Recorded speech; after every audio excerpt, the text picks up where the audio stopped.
Hello, this is going to be just a summary of my experience at MACE. I decided last minute to go to the MACE convention in North Carolina, and boy, I'm really glad that I did. I didn't realize that I would actually meet people there who recognized me from my channel and who were actually subscribed to my channel. I met a ton of people, so sorry if I don't mention anybody, but the people I remember is Aaron, who played in my game. Thank you for stopping by. Kemper, who I played with in a couple different games. And great to hang out with. Brian, who is Yellowhammer Games on Facebook, he was. I got to play with him in a couple of games, and I got to go to a bunch of crafting things with him, and so that was great. And I also happened to run into Frankie D. Crafter, which was really interesting because, again, this is just another YouTuber who I didn't realize was actually somebody who would recognize me in person. So that was cool. I got to meet pretty much all the Grand Masters of the Tabletop Crafters Guild, and so that was just amazing.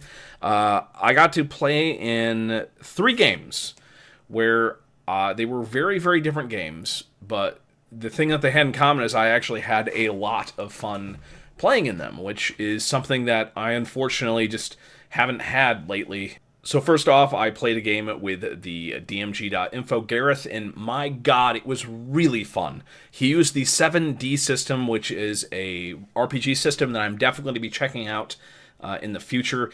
It was just incredibly satisfying how you progress in that system, and I can see how it would make playing less of a slog. Some systems like Warhammer Fantasy Roleplay 2nd Edition I love, but the progression in that game is more about your character being slowly whittled down rather than slowly being built up.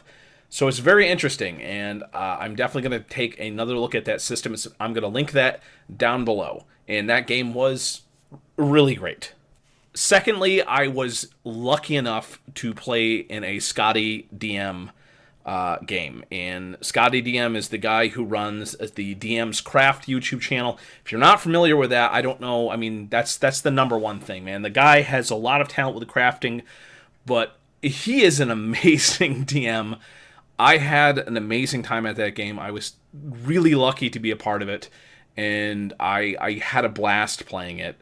It just, I don't want to ruin anything because of a lot of the crafts, and I believe the actual system itself is something he's going to be talking about later on. So please stay tuned to his YouTube channel, because once he makes some videos about that stuff, it's going to be amazing. So I don't want to spoil anything. All I can say is that it was an amazing game, and I had a lot of fun. And thirdly, I did, a gentleman named Mark ran a game from the Quest Givers RPG system, and that's kind of like it was a 5e system, so the Quest Givers is actually system neutral, so you can use that in any RPG, but that was really, really fun. I met some new people, and it was an amazing little game there, and I can't believe that I had 3 amazing games in one weekend, and I got to run a game as well. So that was actually 4 really great games in one weekend, and it was an experience I desperately needed. On the crafting side of things, I took a painting class with the Crafting Muse, and I tried out glazing seriously for the first time ever, and I was shocked. I never considered glazing as something that could be considered a tool for speed painting, but heck, I mean, I was working on a miniature from the Crippled God Foundry line. It definitely is something I've never really considered much. I've glazed before, but I think you really actually have to take a class or something like that to truly understand how to implement it. So glazing, who knew? That's something I'm definitely going to be adding to my arsenal of painting know-how, and I'm going to be experimenting with that in the future. I'm going to be trying to do this. I already had some flow improver stuff, and apparently you can use that to glaze. I will be messing around with that a little bit, and yeah, I was shocked how great results I got, pretty much using a technique that I had never used before. Secondly, there was 2 sculpting programs that I went to. First was something run by Charles Wolfe, and that was an amazing little sculpting program where he was teaching people how to make dungeon tiles and dice as well. And I learned a lot of neat little tricks using Sculpting and stuff, how you can actually mix together colors in such a way that it actually looks like natural, like granite or rock formations and whatnot. And there was some great tips on how to sculpt stone as well that I'm definitely going to be adding to my arsenal.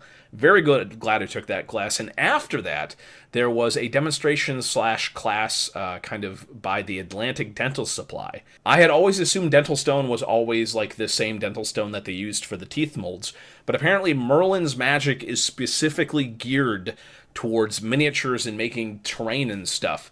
I got a free sample of Merlin's Magic, and it got me stopped at airport security on the way back. I was not able to go to the 3D printing class because I was trying to fit in a bunch of other stuff. But I also met the guy that is behind the MZ4250, and he is the guy who makes the free files for D&D Monsters. And it was just very interesting talking to him briefly. And when I get a chance to get more involved with 3D printing, I will definitely be checking out some of his videos. He shows people how to model stuff 3D. I've been doing a lot of modeling in real life, but I know there is like a huge crossover because all the people that used to do the green stuff modeling are now modeling in 3D programs. So I'm assuming a lot of the skills that I'm developing now as a beginning modeler can transition over to 3D modeling as well. So yeah, I'm shocked it took me this long to go to my first convention, but yeah, I'm really glad I did. I needed to recharge my batteries, and I needed to remind myself that, you know, this is why you like RPGs and crafting and stuff. And sadly, I've had some very bad experiences recently, and, you know, I can't let that ruin my flow. I have to be able to surround myself with positivity, and the convention was just amazing. I'm so glad I got to meet all the people from the Tabletop Crafters Guild. It was a lot of fun, and if you've never gone to a convention before, because maybe you think, oh, that's not my scene or whatever, I would consider, if you're near North Carolina, going to MACE next year, because dang, there was just a lot of stuff to do there. Check out Wyloch's video, because he actually covered a lot of the stuff that I was not able to go to because I was busy doing other stuff. But yeah, just remember, it's not too late to start doing stuff like this, because it's, especially at MACE, I don't know if I was expecting it was all going to be young people or whatnot, but it was a huge mix of people, which was really interesting, and I was very inspired from what I experienced there. So I'm going to be editing videos soon. I decided, heck, I might as well just do this one.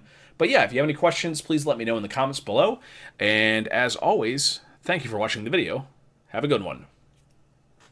I don't have a sign off. I'm always awkward.